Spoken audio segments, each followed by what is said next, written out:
राधा को अपनी सास से बहुत प्यार था। मम्मी जी, आपकी साड़ी कितनी प्यारी लग रही है। काश मैं भी आपके जैसी साड़ी पहन पाती।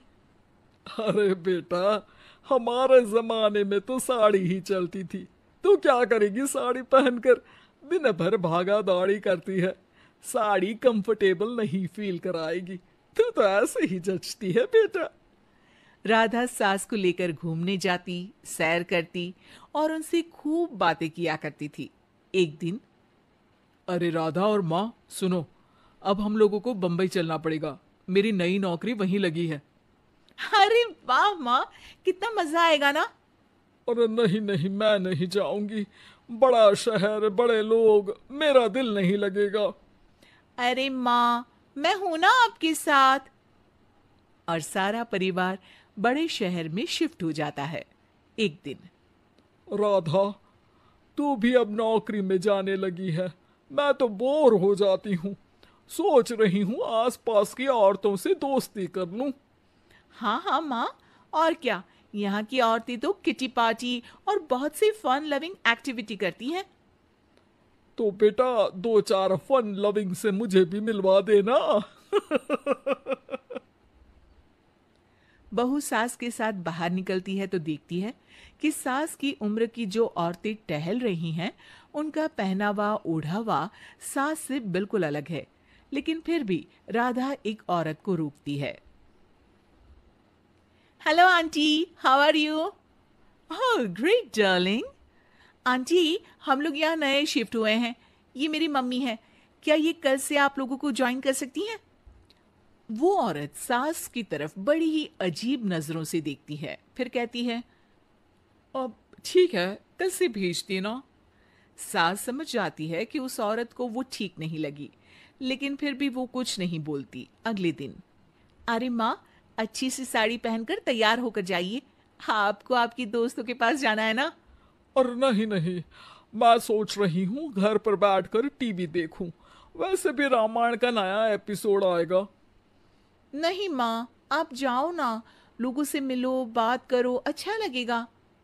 ना चाहते हुए भी सास उन लोगों के पास जाती है, लेकिन सभी सास से बुरा व्यवहार करते हैं। सास मुंह लटकाकर घर आ जाती है। बहू समझ जाती है कि सास को कुछ हुआ है। वो रोज सास को पार्क में भेजती, लेकिन सास रोज मुंह लटकाकर वापस आ जाती। क्या हुआ माँ, आप बाहर जाकर खुश नहीं होती हैं? अरे बेटा, खुश तो हूँ लेकिन। लेकिन क्या माँ? आपको तो लोगों से मिलना, बातें करना अच्छा लगता था। मैं देख रही हूँ कि आजकल आप बाहर से आती हैं तो परेशान सी दिखती हैं। सास कुछ नहीं कहती, अपने कमरे में चली जाती है। अगले दिन राधा चुपके से सास के पीछे पार्क में जाती है। हेलो, कैसे हैं आप लोग? एक औरत मुंह बनाकर साइड हो जाती है। सभी एक दूसरे से बात करती हैं, लेकिन राधा की सास साइड में चुपचाप अकेली बैठी रहती हैं। राधा घर आती है और सास के वापस आने का इंतजार करती है। सास मुंह लटकाकर घर आती है। अरे मम्मी जी, तब से इंतजार कर रही हूँ। जल्दी तैयार हो जाइए, मार्केट जाना है। राधा सास को लेकर बाजार जाती है और उन्हें कुछ मॉडर्न कपड़े दिलाती है। अगले दिन सास उन कपड़ों को पहनकर पार्क में जाती है। Oh my God, you are looking gorgeous. Beautiful top, कहाँ से लिया? हे, मेरे घर में कल किटी है, तुम जरूर आना। अजीब औरतें हो तुम लोग। मैं रोज आती थी तब तो तुम लोग सीधे मुंह बात भी नहीं करती थी। आज इन कपड़ों को देखकर तुम मुझे घर बुला रही हो। लेकिन सुनो, अब मुझे तुम लोगों से कोई बात नहीं करनी और ना ही दोस्ती करनी है। अरे तुम तो बुरा मान गई। वैसे दोस्ती नहीं करनी थी तो ये कायाकल्प क्यों किया?